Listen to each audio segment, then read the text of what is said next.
This is Dennis Mundy. I'm here with my co-host Phil Goldberg, author of American Veda. Our guest today, Mr. Dean Sluyter. He has taught natural methods of meditation since 1970. He's the author of several highly acclaimed books, including Cinema Nirvana, The Zen Commandments, and his latest book, Natural Meditation, A Guide to Effortless Meditation Practice, which was an Amazon #1 bestseller in stress management and winner of the Nautilus Book Awards Gold Medal for 2015's Best Book on Body, Mind, and Spirit Practices. Dean has even taught meditation in maximum security prisons. And I should say, Dean is a friend of mine from way, way, way back. And when we started with Phil, when we started the show, the first thought for a guest was Dean. So finally, on our show, Dean, welcome. Thank you so much. So good to be here. Dean, we should, in interest of full disclosure, also say that you are a very old friend of mine, and we won't say how many years, but it exceeds. I am hundreds of years old. It exceeds 4 decades of friendship, and so. But we won't let that get in the way of a good interview. So let's begin with your most recent book and activities, Natural Meditation. Now, there's a lot of books on meditation, a lot of magazine articles, online sources. Why another book on meditation, and why the term natural meditation, which implies there must be unnatural meditation? Correct. Right. Well, your first question, why another book on meditation, is exactly the question that I posed to my publisher when I went into my publisher's office to pitch him a completely different book. And after shooting that down, he pitched this one to me. And he said, I want Meditation 101 from you. And I said, really? Everyone's written, Deepak's written that, the Dalai Lama, Sharon, so everyone has written that book. And he said, but I want it from you. I want you to use this to distill your 40 whatever years of experience teaching. And I know that from you, even though it's going to be, and he kept saying, Meditation 101. And he said, but I know that you know how to teach Meditation 101 in a way that's really authentic, in a way that's deep and not watered down and fun and accessible. And I said, okay. And it turned out that I found out later, needed to write this book. I needed to to really find out everything that I had learned about teaching that has made the teaching work with high school students, made it work with prisoners in maximum security, made it work with filmmakers, people that just find out what do I know, and also what I keep finding out again and again is that, and this is getting to your question number 2, natural meditation. Yeah, the unnatural meditation abounds, and unnatural meditation consists of trying to do anything, trying to manufacture any kind of mental state, trying to create a spiritual mood or a peaceful mood, trying to control thoughts, trying to make, trying to make the mind blank. And people's preconceptions that those kinds of things are supposed to happen in meditation are so deeply ingrained that it's like they can't hear it too many times. What I'm constantly doing as a writer and as a teacher is finding new, fresh ways to sneak up on people and surprise them into letting go of those preconceptions of effort. Right. Dean, you've been practicing meditation for many, many, many years, even longer than me, I think. And when you came to it, and when you first started teaching it, the type of person that came to meditation, were they very different than the type of person that comes to meditation today? Well, I started as a teacher in 1970, and we were at the tail end of the the 60s, it was to a large degree seen as a counterculture thing. Although even then there were a number of regular suburban middle-class folks who were coming to it. But more and more it's become accepted as, I don't have to preface my talks now with, the disclaimer that it's not about sleeping on beds of nails or riding on flying carpets. I just did a workshop a little earlier this year in Morristown, New Jersey, at a Ford dealership for these New Jersey car salesmen, and it was so great as these guys came walking in. And if you imagine, just think the phrase New Jersey car salesman. I'm from New Jersey, by the way, folks. Yeah. Yeah. So you know whereof I speak. Right. And these guys came in, and I said, great, I am officially out of the yoga studio ghetto. These are real folks. And they totally got it. They were so attentive and engaged, and they understood the need. They really listened. They were so sincere. And afterwards, I was signing books, so people were coming up to me individually. And so many of them were saying, I really need this. The boss doesn't know I've got a substance abuse problem, or, I've got a 12-year-old kid who's autistic. I know this will really help me be more present and centered for being with my kid. And it's just great having that kind of thing happen. Mm-hmm. Dean, many of us have been around the meditation block for a long, long time. And there's some skepticism about the efficacy of trying to teach meditation in a book or in a magazine article, as opposed to the contact with a teacher, either one-on-one or in a group. Do you go into that in your book? And since you are both a book writer and a teacher in person, what's the difference? Well, it's a very good point. I think being with the teacher in a live situation is best. It's like music. It's like jazz. Jazz albums are great, but there's something about being there live in the moment, that sharing of presence, that and the teacher or the musician being able to respond in the moment to what he or she senses from the students or the audience. That's the best. I also have audio programs, guided meditation audio programs that are available through my website that go a long way toward replicating that experience. But I must say that one of the nice things that keeps happening with my book is that people who've known me for a long time or have attended my teaching say, "Gee, I opened your book and your writing is just like hearing your voice." Gee, that must. I didn't realize writing was so easy. You just write the way you speak. It's taken me a long time to get the writing that natural. Interesting. Yeah, Dean, I taught meditation for years. I taught TM for years. And what my experience was, and I haven't taught it for many years, but my experience back when I was teaching it was that pretty much everybody enjoys it, likes it, gets it, does it right. But then very, very few people, I'd say 10, maybe 20%, continue to do it with any regularity. Do you find that, and how do you deal with that? How do you get people, because again, their impression of it is that they're enjoying it, they're liking it, but because of their schedules, whatever, they tend not to stay regular with it. My experience with the way that I teach now is different. I think as you know, I taught TM also back in the 70s and the 80s.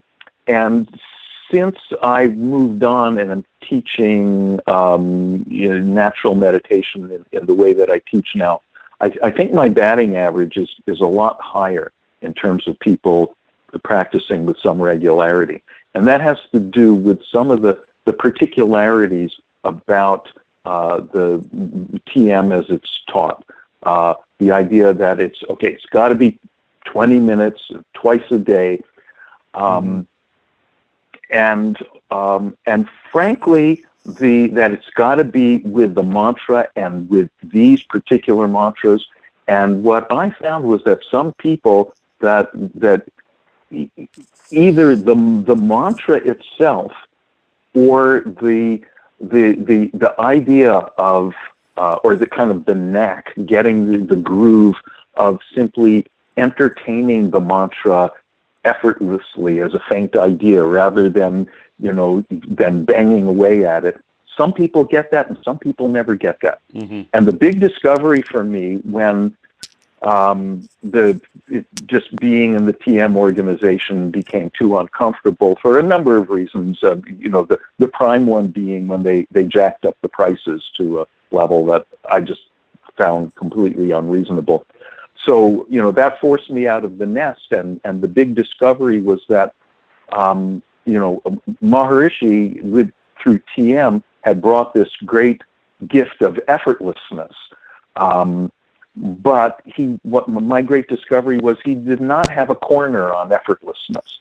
That effortlessness can be practiced with other vehicles besides the TM mantra, or with no vehicle at all, simply by resting the awareness in itself. As the ancient texts say, it's like a turtle withdrawing its limbs within itself, so that awareness can simply rest in awareness. And so I teach in a way that's very, it's adaptable to a person's particular situation. I say, sometimes you need a little on-ramp for a few minutes, so you follow the breath, or you can use a mantra. My favorite mantra these days is the natural mantra of right? That's the mantra of letting go that people use in all cultures and all languages. And sometimes you do that a little bit, and then just let that go. You don't get caught up in the on ramp, and you're back in the express lane of just resting as awareness, just being. Dean, I'm going to voice some of the feedback I've had from people about you at your current work and your book, and one of the things people have challenged you with is how do you know that when you give people all these different choices that they're getting the same results as they would if they learned a proven technique such as TM or Yogananda's meditations or Dzogchen or any of the others? And is there a downside in the possibility of mixing things up? So in other words, how do you know that the results would be what you're anticipating they are? I would say I know it anecdotally. Which, as a friend of mine said a long time ago, anecdotal is what scientists call anything that happens to actual people in the actual world. When I have people who come, we have regular sessions here in Santa Monica every other Tuesday night. And also, I travel around the U.S. and elsewhere doing workshops. And when I have people coming to me who say, I lost my partner of 25 years and I was in deep depression, and this has really helped me come out of it. And when I have people, I get emails from people all over the country, and England and Australia and other places saying, I tried to meditate in other ways, and now this is really working for me. And expressions that sounded abstract to me, like just being, now seem, of course, right, that's what I experience when I close my eyes, and increasingly when I don't have to close my eyes. Right. Hey, Dean, I wanted to follow up on the last question I asked about, how do you keep people meditating regularly? Let me ask you the other side of that. What if somebody comes to you, you teach them a natural meditation, they're doing it, and they say, "Man, I love this. I want to spend 8 hours a day doing this. I want to, do nothing else. I'm retired." Yeah. And now, is there some danger in that? What kind of guidelines do you give them? No, I say, yeah, that's a great impulse. That it's good to do that on a retreat. There's a number of, actually not, there are a few teachers that I, have complete trust in who give regular retreats. I say, yeah, go to a retreat where you can do long meditation. But in general, on your own at home, as you know, when you engage in deep meditation for long periods, there's a process of cleansing, unwinding, unstressing that can take place, which sometimes it can be like, flushing a lot of old crazy emotions out of your carburetor. Right. And it's good to be doing that, A, under supervision, and B, away from your friends and family. Right. And I should let our listeners know that the three of us have done many hours of meditation in a retreat setting over several weeks' time, and yeah, probably my behavior and my character did change a bit during that period. Right. I can testify that it did, Dennis. Thank you for putting it kindly. Yep. Okay, with that caution in mind, and I think it's a very good one. You have had a number of influences on your life and your teaching. You mentioned Maharishi, who was a common teacher to all three of us back in the day, but you've had other influences as well, including Buddhist teachers and others. The question then arises, what do they all have in common? What do they each contribute to your own understanding and your own spiritual path, without necessarily, going into all details? Sure. And do any of them contradict each other? I would say that they're not perfectly consistent in their emphasis and in their style of expression. What I would say I've gotten from being with multiple teachers, and for most people, I recommend that. I've found it very healthy, even when I'm hearing essentially the same truth from different teachers, to hear it in different voices and in different styles, I think is very healthy. So that way you're clearer about what is the essential truth that you're hearing and what is simply the characteristics of the voice in which you're hearing it. As one Tibetan Lama explained it to me, he said, it's good to have at least two teachers because that gives you binocular vision. It gives you depth perception, and then you bump into things less. And what about the common caveat that could lead you into a kind of spiritual promiscuity where you dig a lot of holes but never go deep? Yeah, spiritual dilettantism. Right.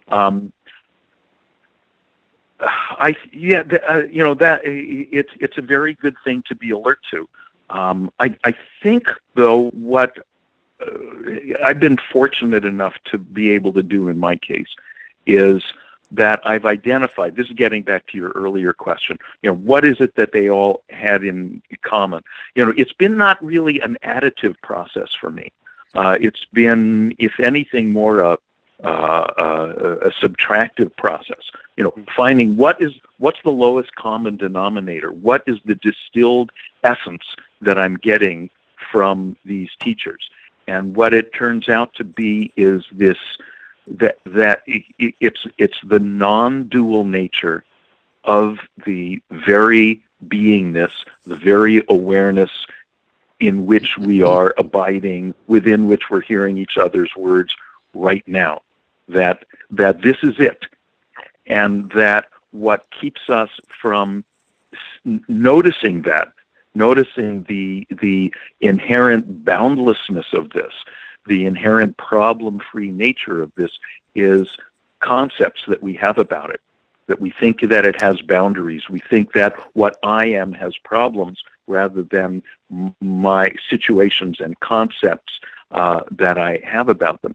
And that with a little bit of clear pointing, it's easy to actually see through that and just rest in this beingness itself, rest in awareness itself. Now, on the way there, there's a number of, there's always a certain amount of what Rupert Spira, who's a wonderful teacher, I was just on a 7-day retreat with him, what Rupert calls compassionate concessions.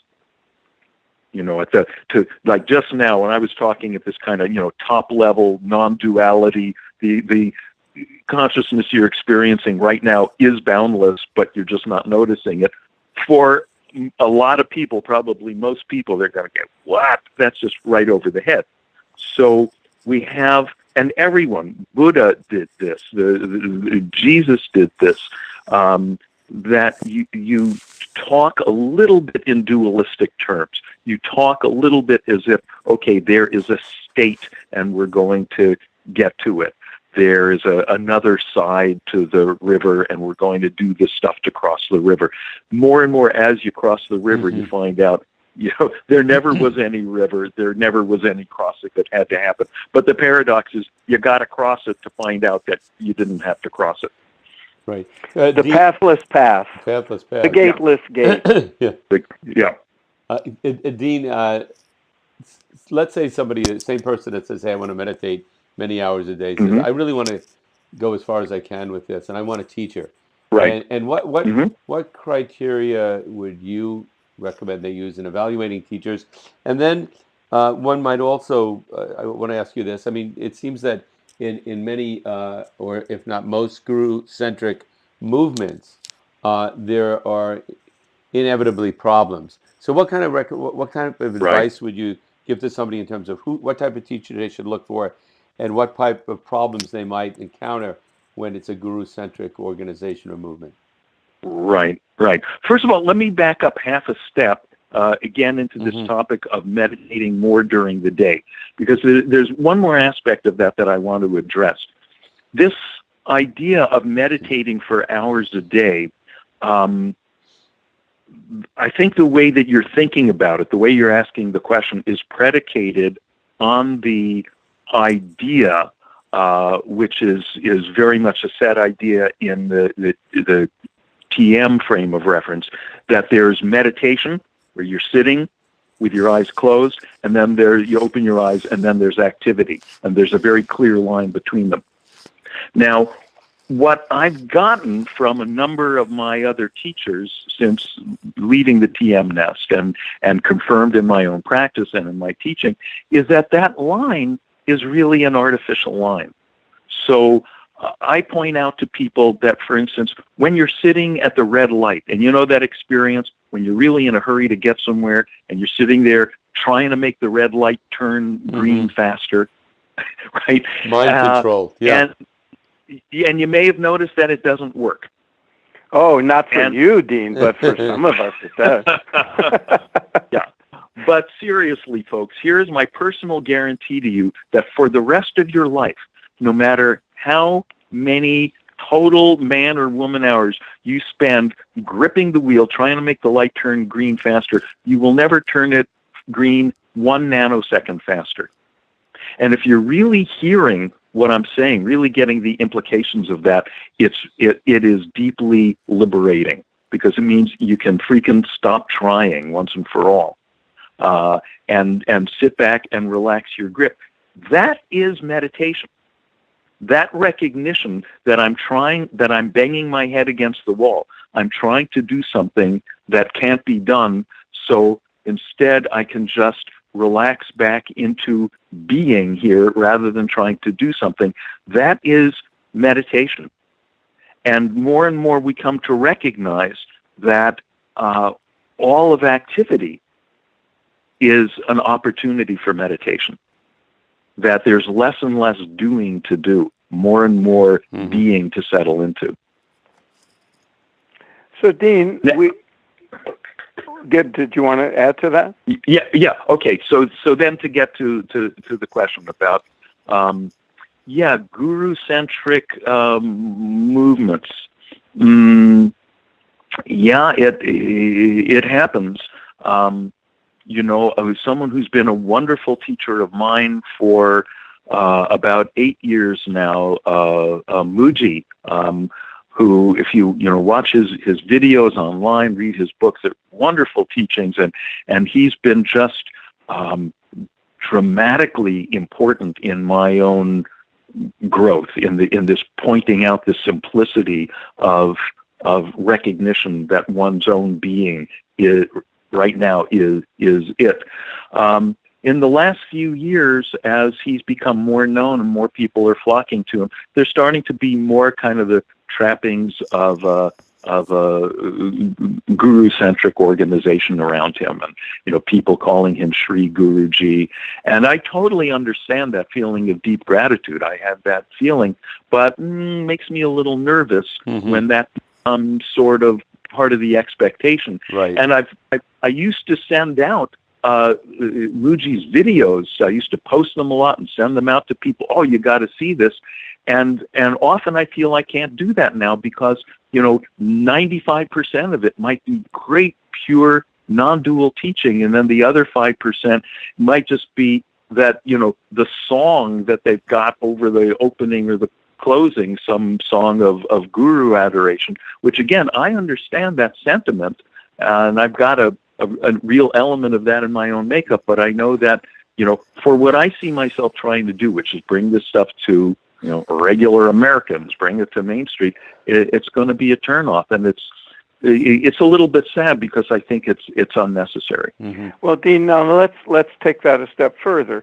The three of us and many of our listeners have had meditation of one form or another as a centerpiece of our spiritual paths, Right. and most traditions would would concur in that kind of structure. At the same time, we know there's other elements of the spiritual path.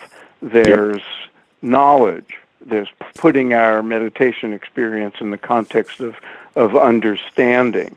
There's, cosmology. There's the do's and don'ts that enhance one's spiritual life or detract from it, whether it's, what to eat or behavioral guidelines and so forth.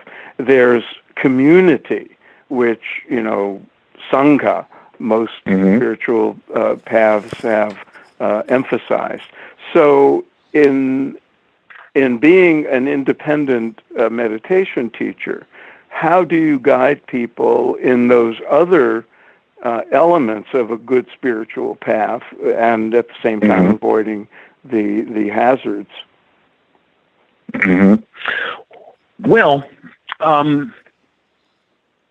first of all, to me, this goes back to the teachings of the Bhagavad Gita, where we're told something that way back in our days, where TM is the way. We read that in the Gita, and I think really, or speaking for myself, I really didn't process it, and I feel I'm starting to process it now, where it says that there's the way of meditation, there's the way of jnana, knowledge, there's the way of bhakti, devotion, there's the way of karma, action, and that they are all equal paths. They all really come to the same place. Last night, I took the train out to Pasadena for a kirtan concert in the park with Jayutal, wonderful, wonderful kirtan singer. And, when I get up and sing those kirtans and dance and just, it's the same place. It's letting go. It's this, and for that matter, when your dentist, when your grandma who took communion every morning, when she took the wafer and drank the wine and was told this was the body of Christ, there's an excellent chance that just her faith in that. Wow, I'm just communing with the body of Christ. That was a letting go of being engaged in thought, a letting go of being engaged in the perceived problematic quality of one's life for the other 23 hours of the day that we have to call meditation. Mm-hmm. And for and karma yoga, if you can really do action and really get that you do not have that you only have control over your actions and do not have control over their results.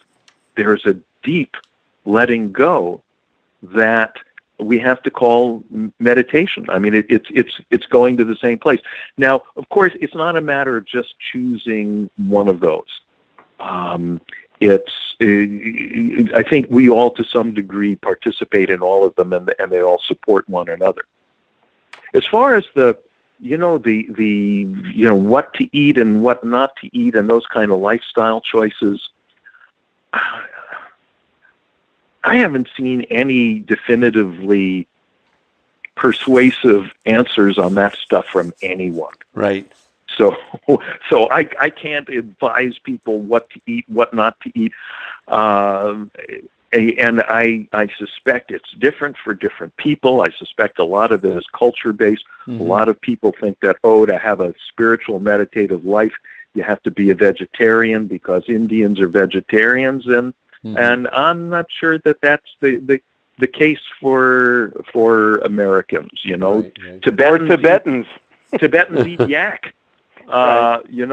I've been into Tibet. I've eaten yak. I don't recommend it. And for that matter, I know people who are very much into, speaking of kirtan, into very traditional kirtan. And when they hear the great, the most popular kirtan singers in the West, Krishnadas and Jayutal, they say, that's not real kirtan. Right. They're doing, their chord structure is C, F, G, 7.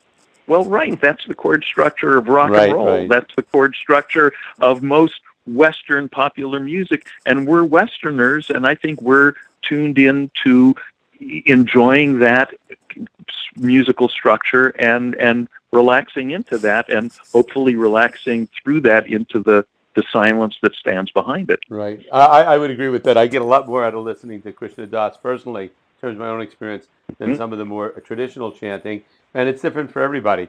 I have one last question for you, Dean. So somebody comes, they learn, you teach them meditation, and they say, well, where can I ultimately go with this? There's this talk of enlightenment, higher states of consciousness. If they bring that up, what do you tell them? I say yes, and I go deeply into that in my book. The irony is that my publisher told me, okay, Dean, what I want from you is just meditation 101, not 102. And thanks to my years of teaching this in high school and teaching this to prisoners, many of whom have a grade school education at best, what I've had to work out is how to go up to the 102 and the 103 and the 30, the graduate school level stuff. I mean, really, the book goes into the highest stuff that I know, but I mean, one thing I know I'm good at is making it accessible, making it clear, and kind of sneaking up on it so it all still feels like 101. Great. Phil, any final questions? Yes, I want to switch gears, Dean, briefly. One of your earlier books, and a favorite of mine, is Cinema Nirvana, Enlightenment Lessons from the Movies. And one of the things that's I loved about the book and is distinctive is everybody thinks of spiritual movies, and they think of Brother, Sun, Sister, Moon, or Song of Bernadette, or Wizard of Oz. But you found spiritual lessons in The Graduate and The Godfather and unlikely Snow White and the Seven Dwarfs, right. Invasion of the Body Snatchers, right?